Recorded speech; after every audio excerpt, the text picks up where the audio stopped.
ये ईद का दिन था। हमारे घर में मेहमानों का तांता बंधा हुआ था, मगर अम्मी सुबह से मुझे अपने पास बुला रही थी। वो कुछ बेचैन सी लग रही थी। अम्मी मुझसे कोई बात करना चाहती थी, मगर मेहमानों के सामने कह नहीं पा रही थी, इसीलिए मुझे एक कमरे में लेकर गई। मैंने पूछा, अम्मा क्या बात है, सुबह से मुझे बुला रही हो, सहेलियों के साथ भी बैठने नहीं दिया। अम्मा ने मुझे अपने पास बिठाकर राजदारी वाले अंदाज में कहा, बेटी तुमसे एक बहुत ज़रूरी काम है, कर लोगी तो तुम्हारी एहसानमंद रहूंगी, तुम्हारी हर बात मानूंगी। अच्छा अम्मा बताओ क्या बात है, मैंने मुंह बनाकर कहा। बेटी तू जानती है ना, गली के नुक्कड़ पे एक फकीर बैठा रहता है, वही जिसने अपना चेहरा एक तरफ से ढांपा होता है, उसके बाल गंदे मैले से हैं और सर पर एक अमामा भी रहता है। तुम्हें पता है मैं अक्सर उसके कशकोल से कुछ न कुछ लेती रहती हूँ। हाँ गंदा मैला फकीर। बेटी ऐसे मत बोल, ये लोग अल्लाह वाले होते हैं, इनकी बद्दुआ नहीं लेना चाहिए। अम्मी ने मुझे समझाते हुए कहा, ठीक है अम्मा नहीं कहूँगी, लेकिन तुम क्या चाहती हो, मैं जाकर उस फकीर के कशकोल से तुम्हारी तरह पैसे निकालूं? नहीं बेटी ऐसा नहीं कह रही, तुम ये लो। खाकी रंग का लिफाफा अम्मी ने मेरे हाथ में थमाते हुए कहा, इसे जाकर उस फकीर के कशकोल में डाल दो। देखो ना, हमेशा हम ही उसके कशकोल से पैसे निकालते रहते हैं, वो बेचारा तो बोलता भी नहीं है। अभी हमें उसकी मदद करनी चाहिए। तुम जाओ, मैंने कुछ रुपए तुम्हें दिए हैं, जाकर उसके कशकोल में डाल देना। ठीक है अम्मी अभी जाती हूँ। मैं उठकर खड़ी हो गई। सुनो बेटी, अम्मी ने जाते जाते मुझे रोक लिया, इस लिफाफे को खोलकर मत देखना, वरना फकीरों की बद्दुआ लग जाती है। अम्मा ने मुझे डराया। मैं मोहतात होकर घर से निकल गई, मगर सहन में ही बड़े चचा मिल गए। इन्होंने जो मेरे हाथ में ये खाकी लिफाफा देखा तो हैरान होकर बोले, बेटी तुम कहाँ जा रही हो, वो भी ईद के दिन? चचा जी वो मुझे अम्मा ने फकीर के पास भेजा है, बस उसी को ये लिफाफा देने जा रही हूँ। अम्मी कहती हैं कि फकीरों को फितराना देना चाहिए, शायद वही दिया है। मैंने कदम आगे बढ़ाए तो चचा ने मुझे रोक लिया। बेटी तुम खुद क्यों जाओगी? जाओ, जाकर अपनी माँ से कह दो कि चचा ने मुझे किसी काम के लिए बुला लिया है। वो खुद जाकर उस फकीर को ये रुपए दे के आए। चचा ने मुझे मशकूक नजरों से देखते हुए कहा। चचा ने मुझे अपनी बेटियों के साथ खेलने के लिए भेज दिया। मैं भी खुश होकर अम्मा को लिफाफा देकर वापस लौट आई। अम्मा ने उसी वक्त मुझे गुस्से भरी निगाह से देखा और खुद काली चादर ओढ़कर बाहर आ गई। इधर उधर देखा, मैं भी अम्मा के आसपास ही घूम फिर रही थी। घूमने फिरने घर से निकल पड़ी। एन उसी वक्त मैंने देखा अम्मा ने भी अपनी चादर दुरुस्त की और वहाँ से निकलती बनी। मुझे अच्छा लग रहा था कि हमारे साथ साथ अम्मा भी दरवाजे से बाहर आ गई हैं। अम्मा के होते मुझे सहारा रहता था। इत्तेफाक से अम्मा भी उसी रास्ते जा रही थी जिस रास्ते मैं और मेरी सहेलियां जा रहे थे। हमने देखा कि कुछ फासले पर चचा भी हमारे पीछे पीछे आ रहे हैं। मैंने चचा को पीछे मुड़कर आवाज देना चाही तो इन्होंने मुझे चुप रहने का इशारा किया। खुदा जाने इन्होंने ऐसा क्यों किया। मैं भी खामोश हो गई, बोली नहीं। हम दरमियान में थे, हमारे पीछे चचा जान आ रहे थे, जबकि आगे अम्मी जा रही थी।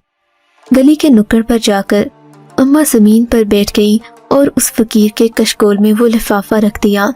उसके बाद इन्होंने इधर उधर मुड़कर देखा। उनके पीछे हम आ रहे थे और हमारे पीछे चचा जान को देखकर अम्मा का रंग जैसे जर्द पड़ गया। अम्मा एकदम उठकर खड़ी हो गई और फकीर के कशकोल से वो लिफाफा निकालकर अपने हाथ में छुपा लिया। चचा आगे बढ़े और अम्मी को गुस्से भरी निगाहों से देखा, फिर उस फकीर की तरफ देखा जिसने अपना सर झुकाया हुआ था और वो किसी और ही दुनिया का बासी लग रहा था। चचा ने आगे बढ़कर उसका कपड़ा हटाया तो वो चीख पड़े। अम्मी को देखकर उन्होंने बुलंद आवाज में बोलना शुरू कर दिया। कहने लगे, अभी भाई साहिब को बुलाता हूँ, यकीनन उन्हीं को ये सारी बात बताना पड़ेगी, वरना मैं इस मसले का कोई हल नहीं निकाल सकता। चचा की बात सुनकर हम बच्चियां परेशान हो गईं। उसी वक्त अब्बा भी जीप पर सवार होकर उस जगह आ गए। इन सब ने उस फकीर को वहां बैठे देखा तो आग बगोला हो गए। अम्मा को बुरा भला कहते घसीट कर गाड़ी में डाला और हमें भी बैठने का कहा। हम सब डरी सहमी बैठी थी। घर पहुंचकर चचा ने हम सबको अपने अपने कमरों में जाने का कहा। अम्मा के साथ अब्बा का रवैया देखकर मैं बहुत परेशान थी। समझ नहीं आ रहा था कि मैं क्या करूं, जबकि अब्बा शदीद गुस्से में लग रहे थे। हम लोग अपने अपने कमरे में बैठे हुए थे। बाहर से शोर की आवाजें आने लगी। अब्बा और चचा को बड़ी मुश्किल से दादा अब्बू ने चुप करवाया। अम्मी चची के सीने से लगकर रो रही थीं, जबकि अब्बा बुरा भला कहते घर से निकल गए। घर में तनाव की एक कैफियत कायम थी। समझ नहीं आ रहा था कि हमारे हंसते बसते घर को हो क्या गया है। ईद वाले दिन ये बदमज़गी हो गई थी। हमारी सारी ईद की खुशियाँ खाक में मिल गई। ईद इसी तरह गुजर गई। हम सब में से किसी ने भी ईद की खुशियों का लुत्फ नहीं उठाया। 1 महीने का अरसा गुजर गया। अम्मा और अब्बा में नाराज़गी बरकरार थी। यहाँ तक कि अब्बा ने अम्मा को 3 लफ्ज़ बोलकर अपनी ज़िंदगी से ही खारिज कर दिया। वो दिन हम पर बनकर टूटा जब हमें पता चला कि हमारी माँ हमें छोड़कर इस घर से हमेशा के लिए जा रही हैं। उस वक्त हमारी हालत क्या थी ये मैं और मुहिब ही जानते हैं। मुहिब मेरा छोटा भाई था, खुद भी कम उम्र था, बात बात पर रोना शुरू कर देता। अम्मा के जाने के बाद हम दोनों बहन भाई रातों को उठ उठ कर रोते थे। अम्मा के कमरे में जाते तो अजीब सी वहशत महसूस होती। मैं अब्बा के घर पर ही पलकर जवान हो गई। यहाँ तक कि मेरे रिश्ते आने लगे, मगर मेरा दिल माँ के बगैर उदास रहता था। हम लोगों को नाना के घर जाने की भी इजाज़त नहीं थी। अब्बा ने साफ साफ कह रखा था कि इसे किसी भी सूरत में अपनी माँ के पास नहीं भेजना, वरना मैं किसी को भी माफ़ नहीं करूँगा। इसीलिए चची जान मुझे घर से निकलने ना देती। मैं चची जान की तरबियत में पलकर जवान हुई थी। चची जान मेरी खाला भी थी, क्योंकि मेरी अम्मी और चची आपस में बहनें थीं और इसी नाम के तहत रहते थे। मगर आजकल चची ने एक माँ की तरह मुझे सहारा दिया और मेरी हर चीज़ का ख्याल रखा। इन्हीं दिनों मेरे रिश्ते आना शुरू हो गए। अब्बा को न जाने क्यों मेरी शादी की जल्दी थी। इन्होंने मेरा निकाह वाजिद से कर दिया। वाजिद अगरचे एक माकूल घराने से ताल्लुक़ रखता था और उसकी अपनी दुकान भी थी, मगर शक्ल सूरत का ख़ास नहीं था, इसीलिए मैं उसे ख़ास पसंद न करती थी। मगर फिर शादी का दिन भी आ ही गया। मैं अपनी माँ के बगैर बहुत उदास थी। चची ने मुझे बहुत सहारा देने की कोशिश की, मगर मेरे आंसू रुक नहीं रहे थे। मुझे रह रह कर अब्बा पर गुस्सा आ रहा था कि इन्होंने मेरी माँ को घर से निकाल कर अच्छा नहीं किया। आखिर मेरी माँ का कसूर क्या था? मुझे तो अब्बा से नफरत महसूस हो रही थी। मैंने चची के सामने हाथ जोड़ दिए। खुदा के लिए चची, अब तो मैं बड़ी हो गई हूँ, मेरी शादी भी होने वाली है। मुझे हकीकत बता दे, आखिर ऐसी क्या बात थी कि अब्बा ने अम्मा को घर से निकाल दिया, वो भी इतनी मामूली सी बात पर। मेरी बात सुनकर चची ने मेरे आंसू पोंछे और बोली, बेटी तुम फिक्र तो करती हो, मैं समझ सकती हूँ कि तुम्हारा दर्द क्या है, मगर इस सब में सारा कसूर तुम्हारे बाबा का भी नहीं है, कुछ गलती तुम्हारी माँ की भी है। अगर तुम कहो मैं तुम्हें तुम्हारी माँ की सारी कहानी सुना दूँ, मगर मुझसे वादा करो कभी अपने बाप के सामने इस बात का गिला नहीं करोगी कि उन्होंने अपनी औलाद के साथ ज्यादती की या फिर किसी भी किस्म की नाइंसाफ़ी की। मैंने चची से वादा किया, तब इन्होंने जाकर मुझे पूरी बात बताई। बेटी ये बरसों पुरानी बात है, मगर शादी से पहले मैं तुम्हें ये सब बताना चाहती हूँ ताकि तुम्हें अपनी ज़िंदगी गुजारने में आसानी रहे और तुम कोई ऐसी गलती ना करो कि तुम्हारा शौहर तुमसे नफरत करे। आज से सालों पहले की बात है। मैं और बाजी अपने बाबुल के आंगन में खुशबाश अपनी ज़िंदगी के दिन गिन रहे थे। हमारी शादियों की उम्र तो हो गई थी, मगर बाबा हमें पढ़ाना चाहते थे। यही वजह थी कि बाबा चाहते थे हम लोग घर के काम ना करें बल्कि अपनी पढ़ाई करें, और इस मकसद के लिए इन्होंने घर में एक उस्तानी का बंदोबस्त भी कर दिया। मगर चूंकि गांव में पढ़ाई का रिवाज नया नया आया था, हम दोनों को पढ़ने की आदत भी नहीं थी, ना ही हमें पढ़ाई के बारे में कोई मालूमात थी। उस्तानी जी ने अब्बा को बता दिया कि इन लड़कियों को बहुत ज़्यादा मेहनत की ज़रूरत है, जबकि हम लोग दिन रात घर के काम काज में मसरूफ़ रहती। फिर घर भी इतना बड़ा था कि संभाले बगैर गुजारा मुमकिन नहीं था। अब्बा ने इस मसले का हल ये निकाला कि एक नौकर को घर ले आए। ये बड़ा जिम्मेदार लड़का था। आते ही इसने हमारे घर की सारी जिम्मेदारियां संभाल ली। सुबह सुबह ये हम दोनों बहनों को नाश्ता तक बना कर देता। सारा दिन घर के कामों में मसरूफ़ रहता। हम उम्रे में बैठकर उस्तानी जी के साथ पढ़ाई में मसरूफ़ रहते। दिन बड़ी खूबसूरती से गुजर रहे थे। हमें पढ़ाई रास आ गई थी। बाजी का जहन तो ज़्यादा ही तेज़ था। मैं कुछ कुन जहन वाक़े हुई थी। मगर एक दिन उस्तानी जी पढ़ा रही थी तो मैंने देखा कि बाजी किसी ख्याल में गुम हैं और मुस्कुराए जा रही हैं। उस्तानी जी ने आप ही को डांटा मगर उन पर किसी बात का असर नहीं हुआ। रात को हम लोग सोने के लिए लेटे तो आपा कहने लगी, सबीहा तुम जाओ, जाकर दूसरे कमरे में सो जाओ, मुझे आज पढ़ाई करनी है। काफ़ी ज़्यादा देर तक पढ़ूंगी तो तुम्हारी नींद खराब होगी। आपा की बात सुनकर मैंने ताबेदारी का सबूत देते हुए दूसरे कमरे में जाकर अपना बोरिया बिस्तर डाल दिया। मगर मुझे नहीं पता था कि अबिया ने मुझे अपने कमरे से क्यों निकाला है। उस दिन अब्बा कहीं गए हुए थे। उन्होंने अगले दिन आना था। मगर रात के 12 बजे दरवाजे पर दस्तक हुई। मैं समझी कि अबिया पढ़ाई में मसरूफ़ होगी। दस्तक हल्की सी थी। मैंने जाकर दबे पाँव दरवाज़ा खोल दिया। देखा तो सामने बाबा जान खड़े थे। बाबा आप इस वक्त? मैंने हैरत से पूछा। हाँ बेटी, बस मैंने सफ़र का इरादा तर्क कर दिया। मौसम ही कुछ ऐसा था कि सोचा सुबह सवेरे ही चला जाऊंगा। हो सकता है कि रात में बारिश हो जाए। वैसे भी रात का सफ़र कुछ मुनासिब नहीं लग रहा था। अब्बा मुझसे बातें कर रहे थे कि साथ वाले सर्वेंट क्वार्टर से खटपट की आवाज़ आई। अब्बा ये देखकर चौंक गए कि सर्वेंट क्वार्टर में हल्की हल्की रोशनी आ रही थी। हालांकि उस वक्त हमारा नौकर अल्ताफ़ गहरी नींद सो जाता था। अब्बा ने शक भरी नज़रों से इधर उधर देखा। जबकि घर में मुकम्मल सन्नाटा था तब अब्बा ने बुलंद आवाज़ में अल्ताफ़ को पुकारा, अल्ताफ़ क्या तुम सो रहे हो? अब्बा की आवाज़ सुनकर भी उसने कोई जवाब नहीं दिया। अब्बा ने झट से मुझे सारे घर की बत्तियां रोशन करने का कहा। उस वक्त बिजली ज़्यादा ताकतवर नहीं होती थी मगर हमने ज़्यादा सारे बल्ब लगा रखे थे। एक पल में घर के बाहर वाला हिस्सा रोशनी में नहा गया जबकि सर्वेंट क्वार्टर में अभी तक खामोशी छाई हुई थी। अब्बा ने आगे बढ़कर दरवाज़ा खटखटाया मगर अल्ताफ़ ने कोई जवाब नहीं दिया। अल्ताफ़ जवाब क्यों नहीं दे रहे? बाहर निकलो। अब्बा न जाने क्यों उस पर गुस्सा कर रहे थे। हालांकि वो हमेशा अपना दरवाज़ा बंद ही रखता था। जब उसने दरवाज़ा नहीं खोला तो अब्बा ने चौकीदार को बुलवाया।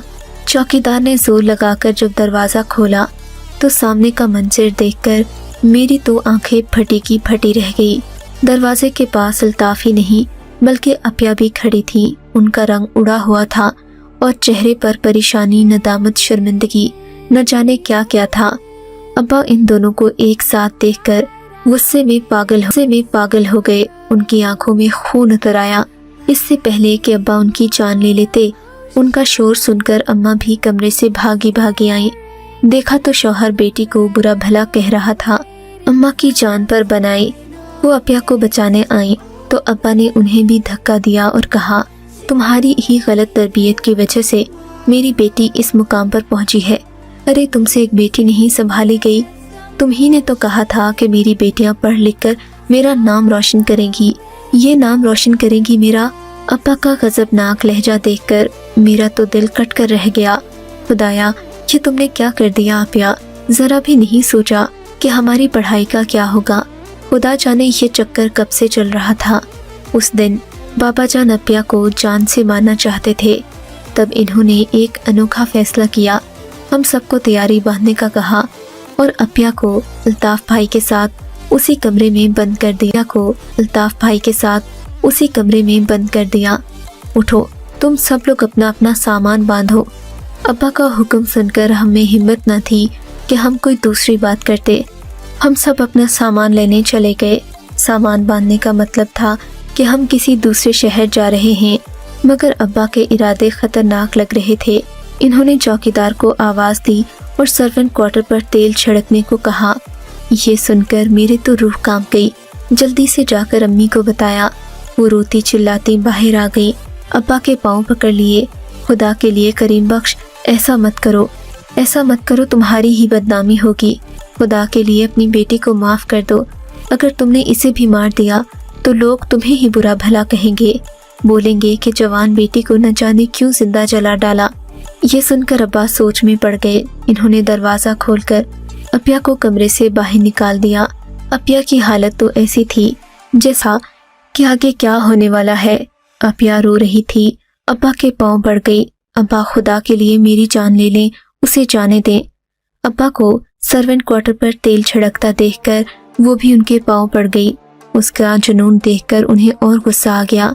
अब एक लफ्ज़ भी मुंह से निकाला तो तुझे भी इसके साथ जिंदा जला दूंगा। मनहूस बेगैरत, तुझे शर्म नहीं आई? अपने बाप की इज्जत को यूं नीलाम कर रही है। अब्बा का गुस्सा देखकर अपिया चुप हो गई, मगर मैं जानती थी कि वो भी जिंदा नहीं रह पाएगी। अल्ताफ भाई के साथ उसकी मोहब्बत न जाने कब से चल रही थी, जबकि मैं इस मामले से भी बेखबर थी। पता होता तो कुछ कर लेती, वक्त पर उसे इत्तला कर देती। अब्बा ने हम सबको गाड़ी में बैठने को कहा और सर्वेंट क्वार्टर पर तेल छिड़ककर आग लगा दी गई, इससे पहले कि अल्ताफ भाई की दर्दनाक चीखें हम सबको सुनने को मिलती। कुदरत ने हमें एक और मौका दिया। अब्बा की गाड़ी खराब थी। कुदरत ने हमें एक और मौका दिया। अब्बा की गाड़ी खराब हो गई। एक लम्हे के लिए उनकी तवज्जो हम सब से हटी तो अपिया मेरे पांव पड़ गई। खुदा के लिए जाकर वो दरवाज़ा खोल दो, किसी भी बहाने जाओ या चौकीदार से कह दो अल्ताफ मर गया तो मैं खुद को माफ़ नहीं करूँगी। उनकी हालत देखकर मुझे गाड़ी से उतरना पड़ा। चौकीदार की मिन्नत की, उसे कुछ पैसे दिए। उसने खुदा जाने कैसे अल्ताफ भाई को वहाँ से निकाल दिया। हमारे होते ही अल्ताफ को वहाँ से भेज दिया गया। तब तक अब्बा भी वापस आ गए। वो बहुत गुस्से में थे। उनके आने तक सर्वेंट क्वार्टर आधा जल चुका था। अब्बा हमें लेकर वापस अपने आबाई गांव आ गए। यहाँ आकर मेरी शादी वसीम चचा के छोटे बेटे से कर दी। अपिया की शादी बड़े बेटे यानी कि तुम्हारे अब्बा से कर दी। हमारी तरफ से तो सब सही हो गया था। हम समझे थे कि हालात बराबर हो गए हैं, मगर ऐसी बात क्या कि असल में बात क्या थी। इस खबर ने हमारी इज्जत को सिफर करके रख दिया। ससुराल में हमारी कोई इज्जत नहीं थी, जबकि अब्बा के मुताबिक ये सब हमारे अपने कर्मों का सिला था। हम लोगों ने भी अपनी ज़िंदगी को समझौता करके कबूल कर लिया। फिर इस बात को 10-15 साल गुजर जाने के बाद अपनी वफादारी और खिदमत से हमने इस घर में जगह बना ली। चची भी हमें वो मुकाम देने लगी जो बहुओं को दिया जाता है। मगर फिर हमारी ज़िंदगी में वो तूफ़ान आया जिसका हमने सोचा भी नहीं था। अपिया को कहीं से मालूम हो गया कि अल्ताफ जिंदा है। वो उससे मिलने को जाने लगी। वो फ़कीर का रूप धारे हमारे घर के करीब आकर बैठने लगा। उसको भी शायद अभी अंदाज़ा नहीं था कि वो किस आग में हाथ जला रहा है। मैं अपिया को मना करती कि वो इस सब से बाज आ जाए, मगर उसने अपनी रविश से बाज न आने की जैसे ठान ली थी। वो रोज़ाना जाती और उसे फ़कीर के रूप में कबूल ली थी। वो रोज़ाना जाती और उसे फ़कीर के रूप में कभी कुछ रुपए देती तो कभी उसके हाथों की चिट्ठी ले आती। यूँ ख़तो किताबत का सिलसिला शुरू हो गया। हालांकि अब वो एक जवान बेटी की माँ बन चुकी थी। मैंने उसे मना भी किया, मगर वो मना नहीं हुई। अब तुम्हारे चचा को ये बात कैसे पता चली, ये तो मैं नहीं जानती। शायद कि हम दोनों बहनों की बातों से उन्हें इल्म हुआ होगा, या फिर कोई और इशारा पाकर इन्होंने अल्ताफ का सुराग लगा लिया जो कि फ़कीर बना बैठा था। अब तुम्हारी माँ को कहरो गज़ब से कौन बचा सकता था, जबकि उसने सालों बाद अपने शौहर के साथ बेवफाई की। हालांकि ऐसा करना एक औरत को ज़ेब नहीं देता। अब अपनी माँ को भूल जाओ बेटी कि उसने भी वो गलती की जो उसे नहीं करना चाहिए थी। ऐसी औरतों को कभी इज्जत नहीं मिलती। चची की बात सुनकर मैं फूट फूट कर रोने लगी। चची ने मुझे तसल्ली दी और रुखसत करके मुझे मेरे घर भेज दिया। आज खुशो खुर्रम हूँ। मैं कोई ऐसी गलती करने का सोच भी नहीं सकती जिससे मेरे शौहर के दिल में शक का बाल आ जाए। खुदा सभी औरतों को